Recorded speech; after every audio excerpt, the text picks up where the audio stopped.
잠깐 잘 쉬었어요. 이제 두 번째 형태에 대해서 공부하도록 할게요. 나머지 세 가지 형태.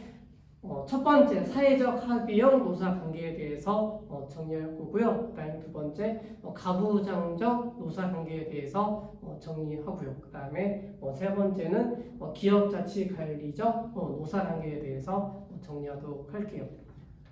첫 번째 사회적 합의형 노사관계. 이거는 네덜란드형이 되겠죠. 네덜란드에서 채택했던 노사관계. 그래서 내용을 살펴보도록 할게요. 사회적 합의 노사관계형은요, 내용을 보시면 노사를 적극적으로 참여시키는 조합주의적 방식을 채택하였다.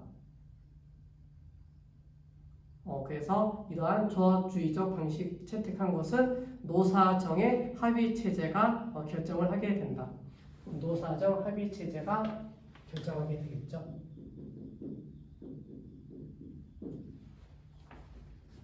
그러니까 노동자 그리고 사용자 그리고 정부가 합의해서 결정한다 이렇게 볼 수가 있겠죠.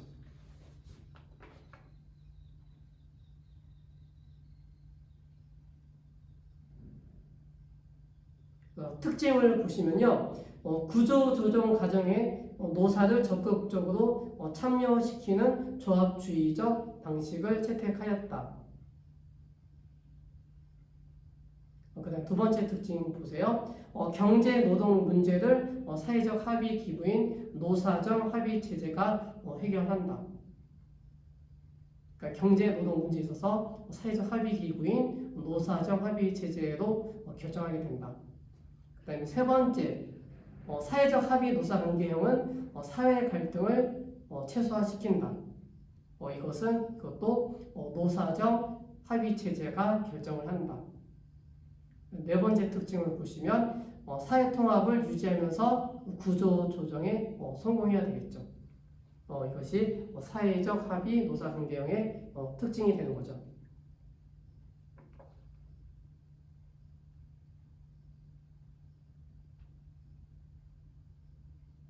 그 다음에 두 번째는 이제 일본식 가부장적 노사관계형이 되겠죠.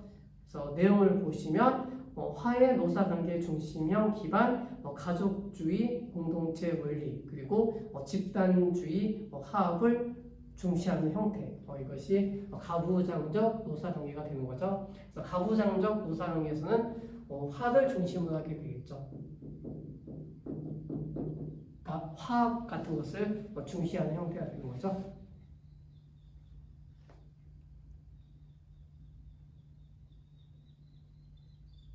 그래서 가부장적 노사관계형의 특징을 보시면요, 첫 번째 특징, 유교적 집단주의 공동체 형성의 노사관계다. 공동체 형성 노사관계. 그래서 여기서 중시하는 것은 화합적 의사결정을 중시하게 되겠죠. 화합적 의사결정을 중시한다.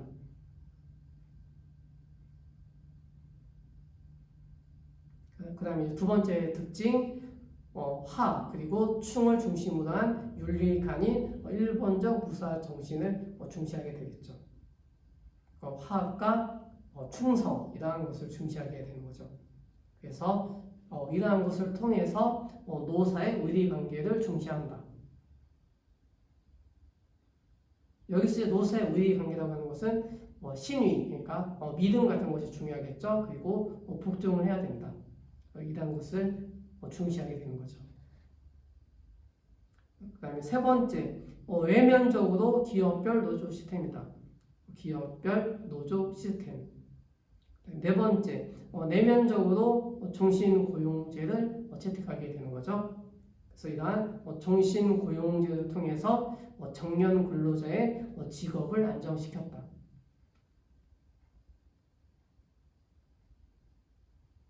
그 다음에 다섯 번째, 상호주의와 그 다음에 노사관계를 형성해야 되겠죠.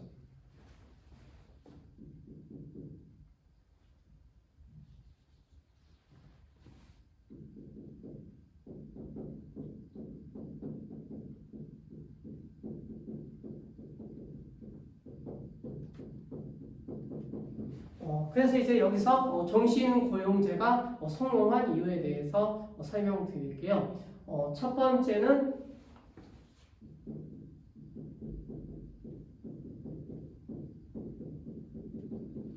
연공 승진제가 되겠죠. 연공 승진제. 우리가 이제 인적 자원 관리에서 연공급에 대해서 정리했었죠. 연공급이라고 하는 것은 연도가 이렇게 참으로써 임금이 올라가는 형태, 이러한 형태가 연공급이 됐었죠. 그래서 시간이 지나게 되면 차츰 이렇게 승진한 형태, 이것이 연공 승진제가 되는 거죠.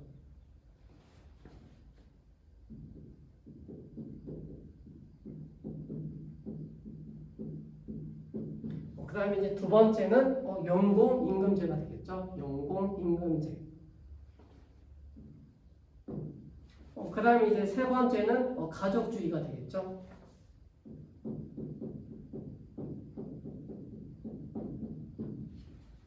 가족주의. 그 다음에 이제 네 번째.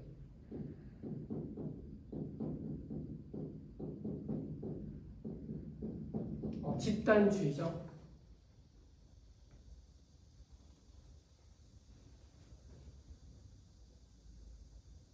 그래서 종신 고용제가 성공한 이유는 이러한 네 가지 형태로 성공하게 되는 거죠.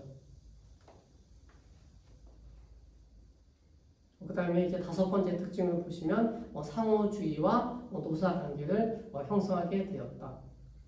이것이 두 번째 가부장적 노사관계가 되는 거죠. 이거는 이제 일본에서 채택하고 있는 방법이다.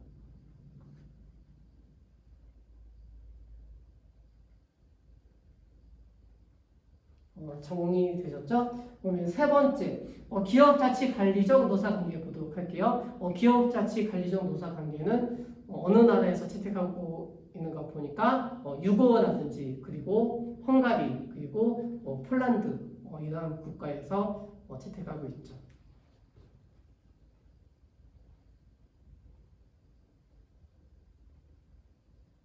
몇 년 전에 이제 유고랑 헝가리 쪽은 한번 가본 적이 있는데 이제 폴란드 쪽 아직 가보지 못했어요.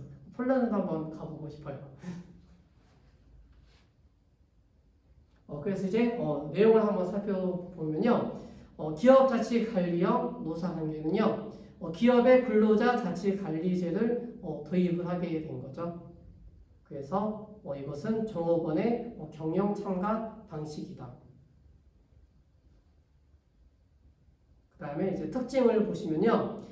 기업의 자치관리제 기구는 협의적, 그러니까 좁은 의미가 되겠죠. 좁은 의미를 살펴보면 자치관리제 기구로서 노동총회, 그리고 근로자 평의회, 그리고 운영위원회, 그리고 근로자 통제위원회 이런 것을 두게 되는 거죠.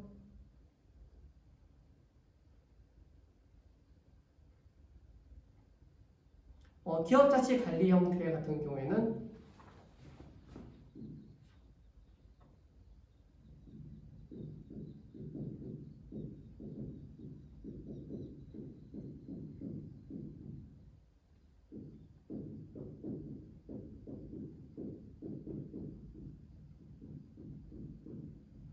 이렇게 구분하게 되겠죠. 경영통솔기구 그리고 전문서비스 기구 이렇게 구분하게 돼요. 그래서 경영통솔기구 같은 경우에는 관리자를 두게 되겠죠. 관리자 내지는 기업장이 되는 거예요. 그 다음 이제 전문서비스기구는 스텝이 되겠죠.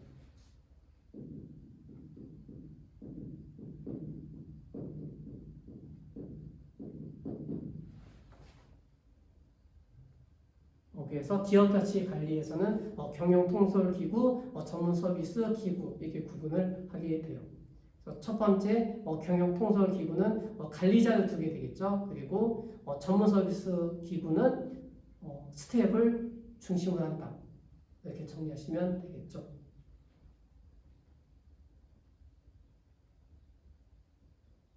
그럼 이제 두 번째 구조적 차원의 문제점.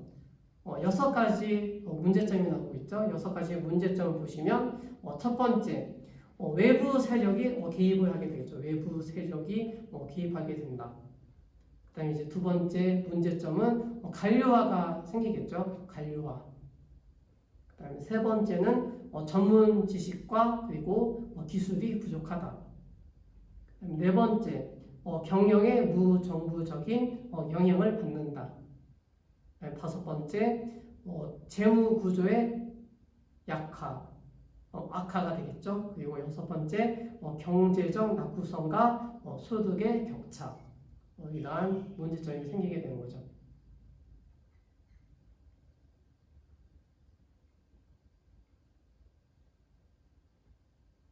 그 다음에 세 번째 보시면 사회주의 관료적 지배 극복을 위해서는 근로자의 경영 참가가 중시되어야 한다. 결국 기업 자치 관리적 노사 관계에서도 근로자의 경영 참가가 중요하다라고 볼 수가 있겠죠. 근로자의 경영 참가가 중시되어야 한다. 이러한 결론을 가게 되는 거죠. 이렇게 해서 이제 프린터에 있는 내용은 다 정리했어요.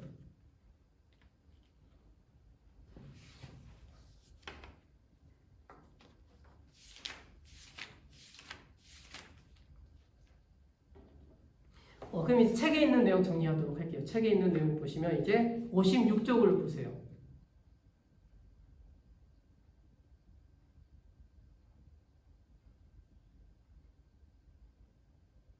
56쪽에 보시면 이제 제4장 세계 노사 관계의 유형이 나오죠. 제1전 세계 노사 관계의 유형이 나오죠. 세계 노사 관계 유형은 두 명의 교수 유형 형태가 있다. 첫 번째, 커 교수의 노사 관계 4대 유형.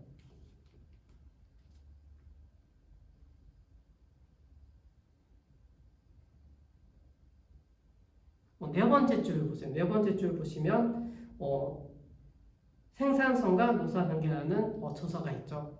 생산성과 노사 관계 거기다가 체크해 두세요. 두 줄 아래에 보세요. 두 줄 아래에 보시면 첫째에 나오죠. 첫째, 경쟁적 노사 관계형. 경쟁적 노사 관계형은 시장 경쟁 원리를 기반으로 노사의 지위를 1대1 대등한 관계로 구분했죠. 규정했죠. 그래서 이것은 영미식 형태가 되는 거죠. 영미식의 노사 대등형 단체 교섭형이다. 그 다음에 이제 두 번째, 친권적 노사 관계가 나오죠. 친권적 노사 관계형은요, 노사를 가족처럼 생각하는 친권의 공동체 원리를 기반으로 상호협력적 입장에서 전개시킨 독일식의 공동의사결정형이다.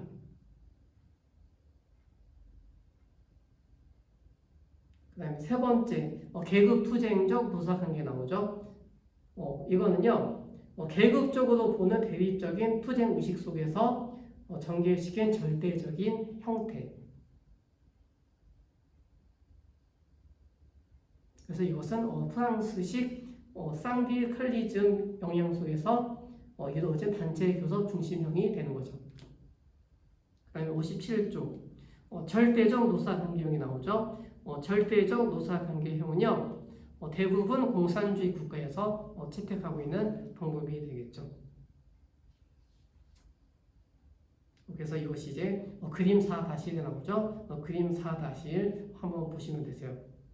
그래서 노사관계 4대 유형은 경쟁적 노사관계형, 친권적 노사관계형, 계급투쟁적 노사관계형, 절대적 노사관계형 이렇게 네 가지로 구분하게 되는 거죠.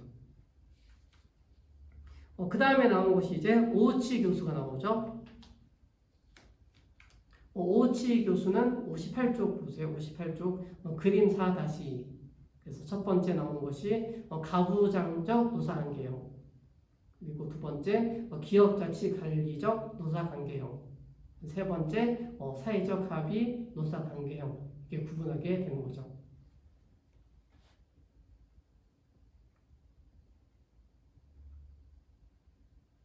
그럼 이제 세부적인 특징을 한번 살펴보도록 할게요. 각 유형별로 특징을 살펴보면요. 제2절 첫 번째 영미식 경쟁적 노사관계형. 밑에서 다섯 번째 줄 보시면 시장 경쟁 원리를 적용한 1대1 대등한 영미식의 노사관계 형태이다.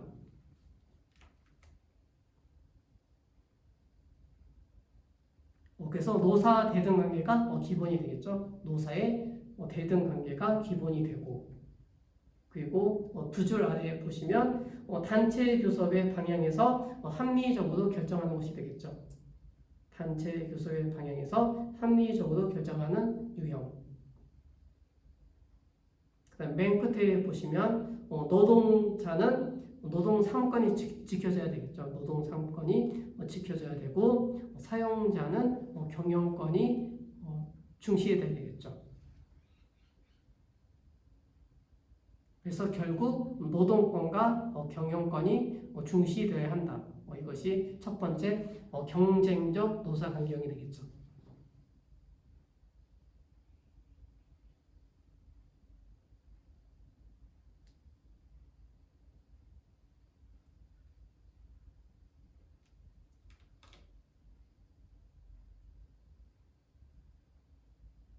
두 번째 줄에 상호 존중, 거기다가 체크해 두시면 되겠죠. 그 다음에 네 줄 아래에 보시면 단체 교섭의 방향이 나오죠. 단체 교섭의 방향은 산업민주화의 목표가 되어야 되죠. 산업민주화 목표. 거기다가 체크해 두세요. 두 번째, 독일식의 친권적 노사관계형이 나오죠.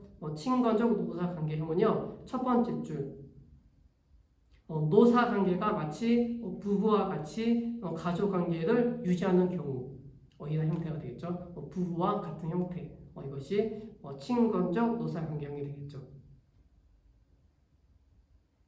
그래서 세 번째 줄 보시면 친권적 노사관계형의 방향은요, 공동체 원리를 기반으로 한 공동 의사결정에 있다.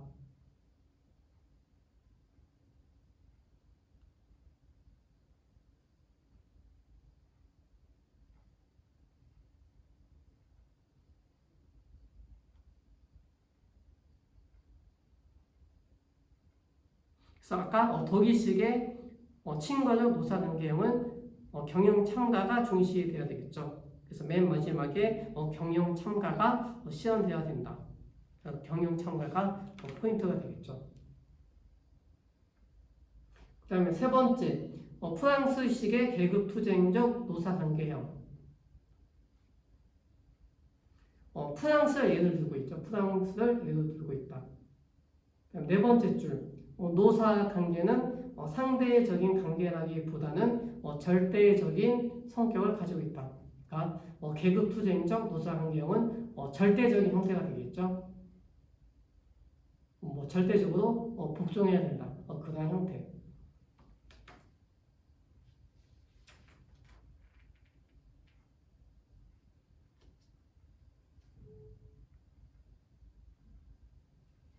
그 다음에 이제 60쪽 보세요. 60쪽 보시면 공산권식 절대적 노사관계형. 첫 번째 줄, 사용자 측의 일방적 의사에 달린 경우이다. 그래서 절대적 노사관계형은 절대적 권한 중심이 되는 거죠. 절대적 권한 중심.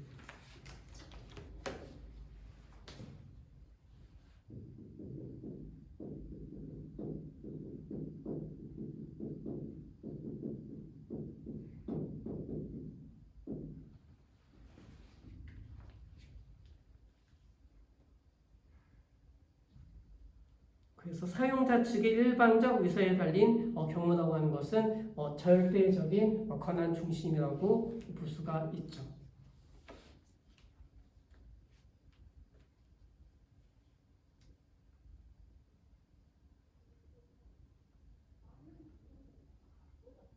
그래서 절대적 노사관계형은 사회주의 국가형이 되겠죠. 사회주의 국가형.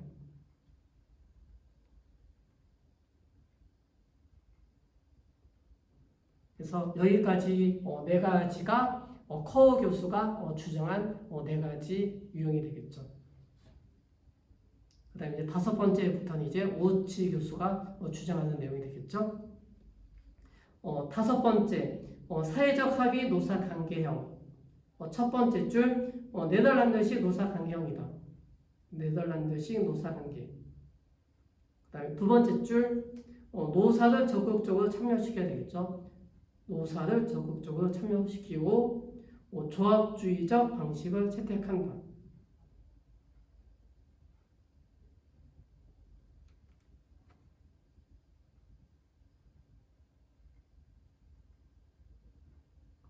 그 다음에 세 줄 아래에 보세요.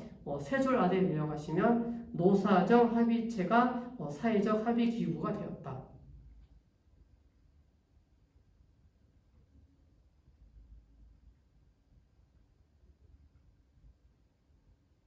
그 다음에 61쪽 세 번째 줄 보시면 제2차 세계대전 직후에 발생을 했죠. 여기에서는 이제 사회적 합의가 중시되는 것이 되겠죠.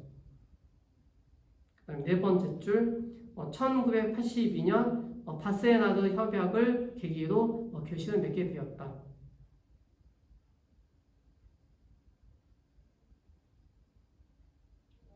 그다음에 다섯 번째 줄 아일랜드식이 나오죠. 아일랜드식도 사회적 합의 기구가 되겠죠. 아일랜드형. 아일랜드형은 노사 정민의 합의형 경제 공동체 노사 관계형을 가진다.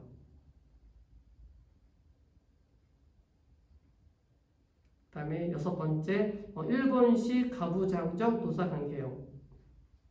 세 번째 줄 화해 노사 관계 중심형이 되겠죠. 그러니까 여기서는 화합을 중시하게 되겠죠. 화합을 중시한 형태. 그래서 화합을 중시 기반으로 해서 가족주의의 공동체 원리가 지배하는 일본 노사 관계를 형성하였다. 그러니까 여기서 이제 무사 정신이 중시된 거죠.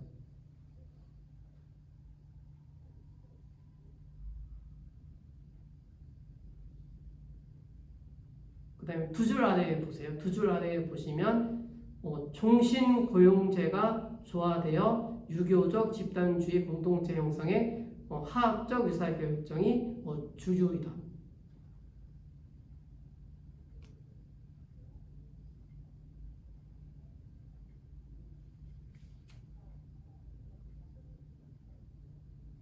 밑에서 세 번째 줄 보세요. 밑에서 세 번째 줄 보시면 종업원들의 의무감과 충성이 일본 기업에 있어서 수직적인 사회적 결속을 강하게 해주었고, 그리고 의리 관계를 형성해서 노사 관계가 발전되었다. 이러한 형태가 가부장적 노사 관계가 되겠죠.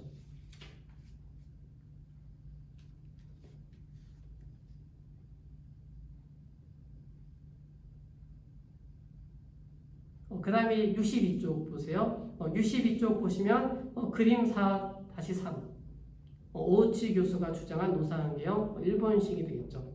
가부장적 노사관계. 여기다가 별표 체크해 두시고 잘 보셔야 돼요.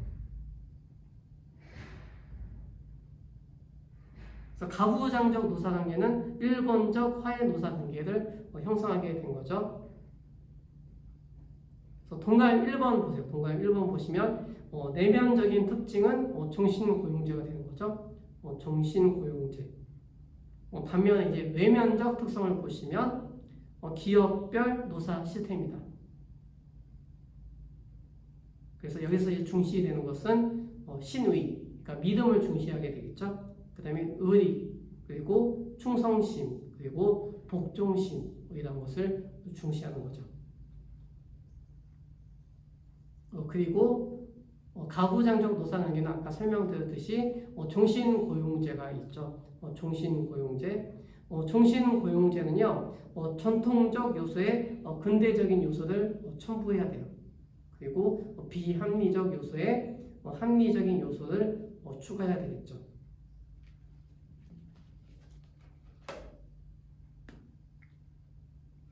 그래서 최근에 와서 이제 연공승진제, 그리고 연공임금제, 가족주의, 집단주의 여기에서 이제 요즘에 최근에 와서 변화가 이루어지고 있죠. 첫 번째, 성과급제를 채택하고 있죠.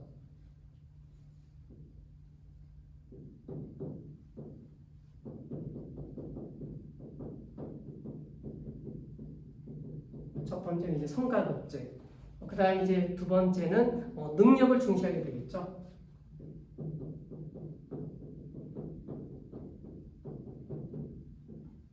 그 다음 이제 세 번째는 연봉제를 도입을 하게 됐죠.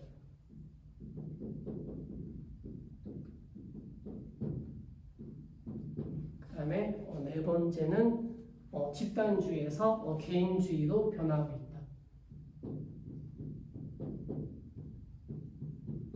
이러한 변화가 이루어지고 있죠.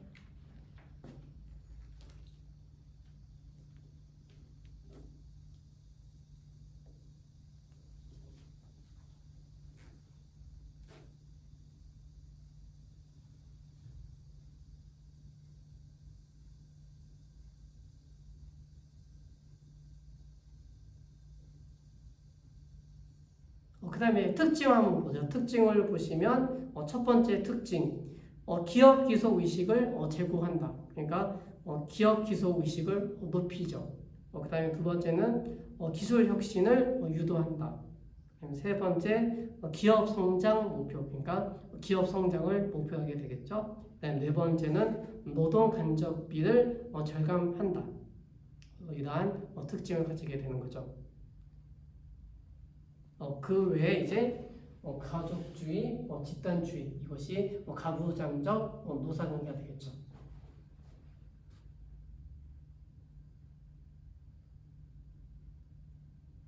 그 다음에 일곱 번째 보시면 기업자치관리적 노사관계형.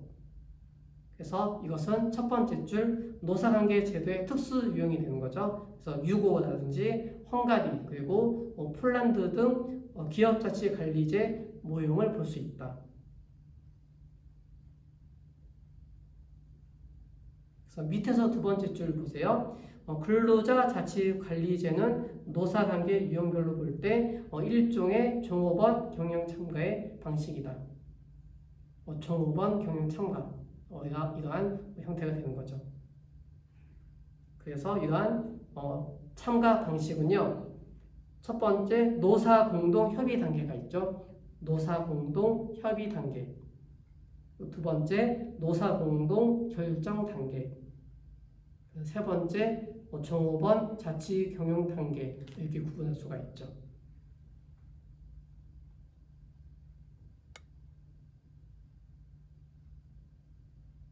그러면 이제 기업자치관리제 기구를 두게 되겠죠. 기업자치관리제 기구는요. 첫 번째에 나오는 것이 노동총회가 있죠. 노동총회 그리고 근로자평의회 그리고 운영위원회 근로자통제위원회 이런 것이 있죠. 그리고 이제 두 가지 기구에 대해서 아까 설명드렸죠. 첫 번째 경영통솔기구 이거는 관리자 내지는 기업장 중심이 되는 거죠. 그 다음에 전문 서비스 기구로서 스텝 부문이 있다.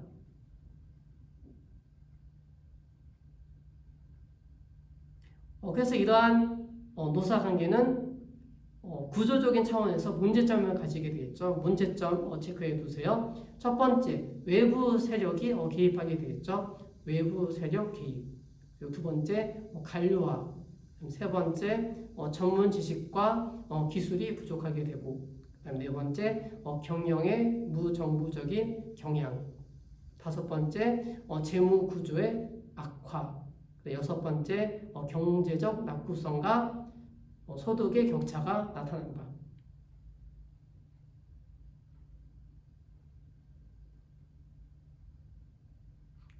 그 다음에 맨 마지막 문단 보세요. 맨 마지막 문단을 보시면 기업자치관리 노사관계형은 무엇보다도 근로자의 경영 참가가 중시되어야 한다. 여기까지 체크해 두시면 되겠죠. 그리고 이제 표 4-1이 있죠. 표 4-1은 이제 이러한 내용을 다 살펴보시고 정리할 때 살펴보시면 되겠죠. 이렇게 해서 이제 오늘 4장에 대해서 정리했어요. 첫 번째는 이제 코어 교수가 주장했죠. 코어 교수가 첫 번째 주장을 했고요. 그 다음에 이제 두 번째는 오우치 교수가 주장했죠. 그래서 총 7가지 유형에 대해서 오늘 정리했고요. 다음 주에는 제5장 살펴보도록 할게요. 제5장 국제노동운동 이론에 대해서 살펴보도록 할게요. 그러면 여기서 수업을 마치도록 할게요. 수고하셨습니다.